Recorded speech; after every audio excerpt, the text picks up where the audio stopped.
Good morning, guys. How are you? It's Wednesday, June 10th. I hope you enjoyed field day yesterday. I know I did. I'm still waiting for some of you to post pictures or video. Giselle did send a picture of her doing the backboard basket, and I loved watching it. I put my video of a challenge that I did, so if you get a chance, put some pictures or videos up there, okay? I hope you had a great day. So now we're back to our work for today. It's Wednesday. We have our assignments, so let's jump right into our spelling words. You know our spelling words are our R control vowel words. Again, we have words that have ER, which says and then IR, which also says Now remember, it's called R controlled vowels because it's almost like the R is controlling the vowel. It's kind of telling the vowel what to do, and it gives it a different sound. So when it's ER, it says and also IR says So let's get going now. Since it's Wednesday, I'm going to give you your spelling words, but I'm also going to throw in another word or two here or there that we should be able to spell based on the patterns that we're learning this week, which are the ER and IR, okay? All right, let's go.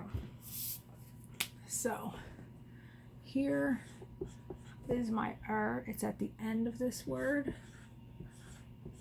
I'm going to write now in here. I see or. That's a word. Remember, one of our strategies for reading and writing words is to find words that we know. So I know the word or. I put B in front. It's board, border. So that's border. Now I'm going to use that or in the middle and change it a little bit. So again, I recognize the word or in the middle, right? That says or. Now corn, and then I add my That makes corner.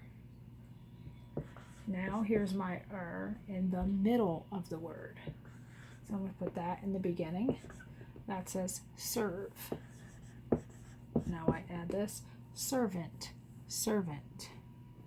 Now my again is at the end of the word. So let's start here. Blister.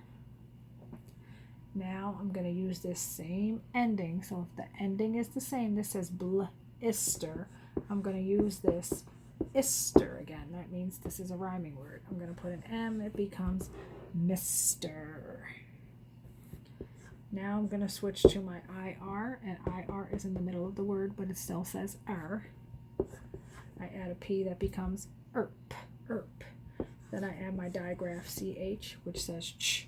This is chirp, and that's what a bird can do.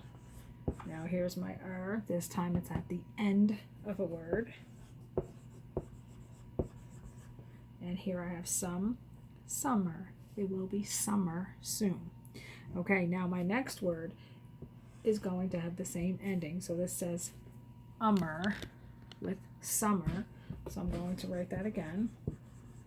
So we know, again, this is a rhyming word because it has the same sound at the end. Summer. Then I put a B here. It becomes bummer. Like, it's such a bummer that I haven't seen you guys in a long time. Now I'm going to put, again, So this is another rhyming word.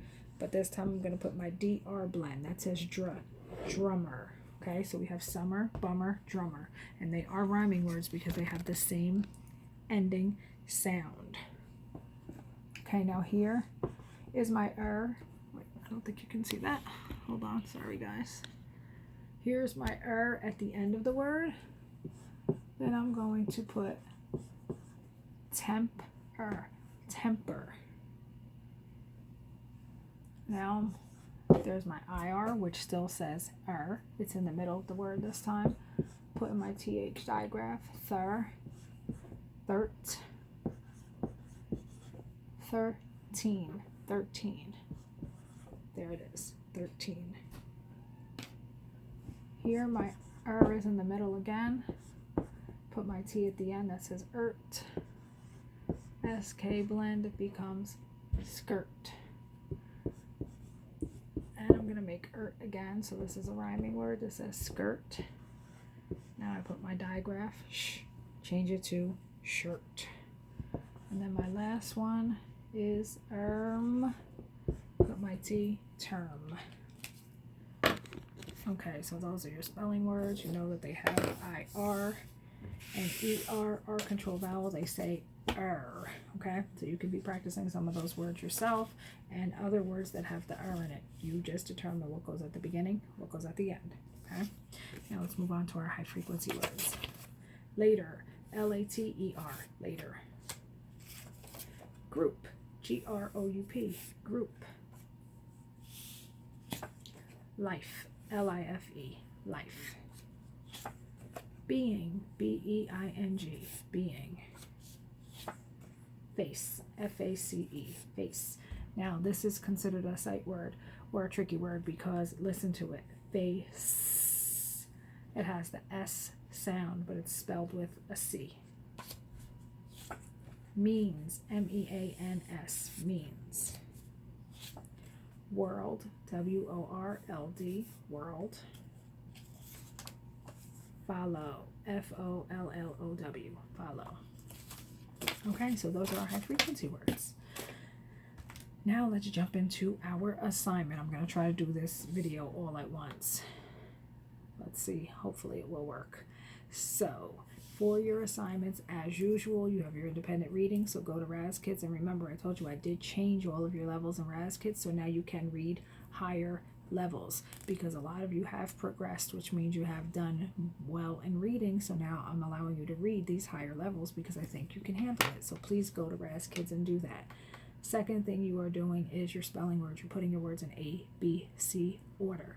Okay, so you're going to look at your spelling words and you're going to look at the first letter of the word. The first letter is going to determine the order of the words. If you have a word, more than one word with the same beginning letter, you go to the second letter. That's how you put your words in ABC order. Third, you are going to watch the video for the story Pretty Selma. Okay, now you know for 3 weeks now we've been focusing on Little Red Riding Hood tales. Each week you have a story that is a different version of Little Red Riding Hood. So the first week you did the original version, Little Red Riding Hood. Last week you did Lon Po Po, which is a different version. And now this week you are doing Pretty Selma, which is a story that takes place in Africa. So it's a different version of Little Red Riding Hood, which means there's a lot of the same elements of the original story. However, some things might be different. Maybe some of the places or the settings in the story might be a little different. Maybe some of the characters might be different. They may do different things than the original ones in Little Red Riding Hood, but it's the same story. It just has some subtle changes, so it's a different version. So you're going to listen to that again, and remember, this story takes place in Africa. After you read the story, you are going to complete the story map for Pretty Selma. Now the story map is the same story map that you always have. Has a box for setting. You just tell me what the setting of the story is. You don't have to write complete sentences on the story map because the boxes aren't that large. Characters, tell me who the characters are. Problem, tell me what the problem in the story is. Events, you're going to tell me one sentence from the beginning of the story, one sentence from the middle, one sentence from the end, and then the resolution. Resolution is how did they solve the problem. And then if there's a theme or a big idea or a lesson that was learned from reading this story, that's what you'll put in the last box. Last, you have your journal. For your journal for today, it says, what is the best place to play in your neighborhood? What is the best place to play in your neighborhood? Now, I am not giving you a prompt, so I'm not giving you the opening sentence. You have to decide how you're going to start your story. So what is the best place to play in your neighborhood? So you could start it with a sound. You can start it with an exclamation. You can start it with describing the setting, or you can start with a question. Do you have a favorite place in your neighborhood? And then you can tell me what your favorite place is, why it's your favorite place, what are the different things you do in this favorite place in your neighborhood, and then have a closing statement. So that is your journal. Remember 6 to 8 sentences, remember capital letters and periods, and you guys have really, really improved on your writing since you've been doing these journals like this every single day. You've definitely been improving, so keep it up. As always, if you need me, I'm in Google Classroom. Today is Wednesday. I'm going to try to meet with everyone today. I'm going to put a message in WebEx on the different times that I'll be on so that I can meet with you all today, since I did miss some of you yesterday because it was field day. So look out for that, and I will put the message in Google Classroom. And as always, if you have any questions, put them there, and please don't forget to send me your videos or your pictures, because I can't wait to see some of you doing the challenges for field day. Stay safe, and I'll talk to you soon.